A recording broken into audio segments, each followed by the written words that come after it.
এই first time সুন্দরবনে গিয়ে উঠলাম কার্গো শিপে। তো বন্ধুরা কেমন আছো সবাই? অনেকদিন পরে সবাই মিলে চলে গেছিলাম সুন্দরবন ভ্রমণ করতে। গিয়ে দেখলাম নতুন কিছু, এরকম কিছু দেখবো কখনোই ভাবিনি। আমাদের সাথে কিছু ট্যুরিস্ট এসেছিলো, তাদেরকে ঘোরাতে ঘোরাতে এইভাবেই দেখলাম কার্গো শিপ, আর সবাই মিলে খুব মজা করছি। বন্ধুরা একবার ভাই ঢেউটা একবার দেখাও। আমরা রয়েছি এটা পঞ্চমুখীতে।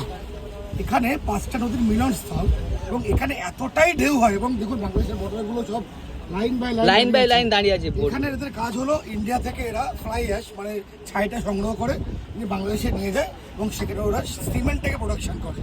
তো এর একটা আলাদা অনুভূতি। যদি আপনারা মনে করেন আপনারা এইভাবে ঘুরতে চান তো আমার সঙ্গে বা আমার ভাইয়ের সঙ্গে যোগাযোগ করুন।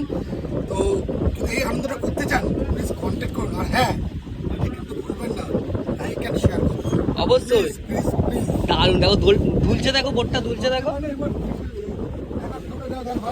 ঢেউ মারছে, দেখো শুধু বাবা না, দেখেছো? দারুণ দারুণ। সুন্দরবনে আসলে শুধু বাঘ, হরিণ, শুয়ার এগুলোই দেখা যায় তা না, আরো সুন্দর সুন্দর কিছু দেখা যায়। হ্যাঁ এত কাছ থেকে বাংলাদেশের এই শিপ কখনো দেখেছো? ভাই দূর থেকে দেখেছি, কাছ থেকে তো দেখিনি। আজকে তো নিয়ে আসলাম কাছে। এর ফিলিংসটা ভাই থ্যাংক ইউ সো মাচ, কারণ তোমাদের জন্য। চলো আমরা একটু উঠি। চলো চলো যান। তো বন্ধুরা আমিও ফার্স্ট টাইম বাংলাদেশের এই শিপ, তাই তো কৌশিক ভাই? ফার্স্ট টাইম এলাম, মানে এর মতো অনুভূতি আর কিছুই নেই। দারুণ লাগছে, দারুণ। এই দেখো বাংলাদেশ সেই পতাকা দেখো, আর আমাদের ইন্ডিয়ার পতাকা আছে, দেখো। দুটো ফ্ল্যাগই আছে। হ্যাঁ, ভালো করে জুম করে দেখিয়ে দিচ্ছি, দেখো, তাই তো বাবান দা? একদম।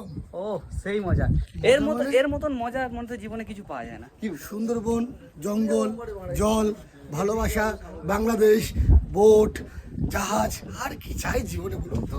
ও সেই লাগে সেই। এবং এটা বাংলাদেশ কিন্তু কার্গো শিপ, একদম কার্গো শিপ।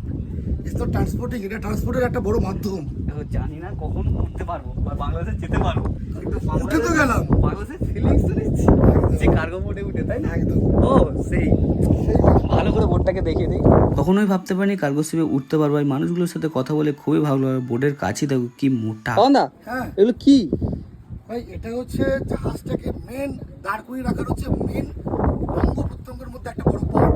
এটা হচ্ছে নাঙল। মানে এই জাহাজটাকে কিন্তু এদিকে আসো দেখাচ্ছে, দেখে আমরা এই যে দেখো এই যে শিকলটা দেখতে পাচ্ছ, ও এটা বিশাল বড় এবং এটাকে পুরো গ্রাফি করে রেখে দিয়েছে। এর মাধ্যমে কি হয়, এর মাধ্যমে জাহাজটা পুরো দাঁড়িয়ে রয়েছে, মানে এটা নঙর করে রেখেছে। তো এটা জাহাজগুলো এতটা বড় সম্ভব, এর থেকেও বড় বড় হয় আরো বড় বড় শিপের ক্ষেত্রে।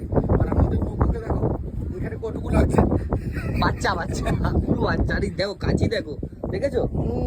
এক একটা কাছে আমার হাতের সমান দেখো। ও